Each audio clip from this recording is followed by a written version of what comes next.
એક વખત એક ફેરિયો ગામે ગામ ટોપીઓ વેચતો હતો. તે બોલતો જતો, ટોપી લ્યો, રંગબેરંગી ટોપી લ્યો, સસ્તી અને સારી ટોપી લ્યો. ઘણું ચાલ્યા પછી તે થાકી ગયો અને થોડો આરામ કરી એમ વિચારી એક મોટા ઝાડ નીચે બેસી ગયો. થોડી વારમાં તેને ઊંઘ આવી ગઈ. ઝાડ પર બેઠેલા વાંદરાઓએ આ બધું જોયું.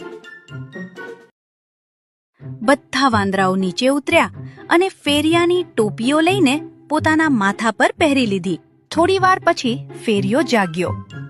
તેને જોયું અને બોલ્યો, અરે, મારી ટોપીઓ ક્યાં ગઈ?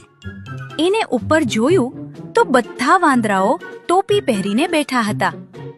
અરે, આ વાંદરાઓએ મારી ટોપીઓ લઈ લીધી. એને ગુસ્સે થઈને હાથ હલાવ્યા. ચાલો, નીચે મૂકો મારી ટોપીઓ. વાંદરાઓએ પણ તેની નકલ કરી હાથ હલાવ્યા. થોડી વાર પછી ફેરિયો વિચારમાં પડી ગયો.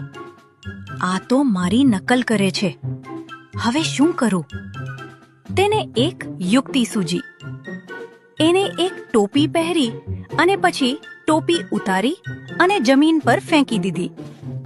વાંદરાઓએ પણ એની નકલ કરી અને પોતાની ટોપીઓ નીચે ફેંકી દીધી.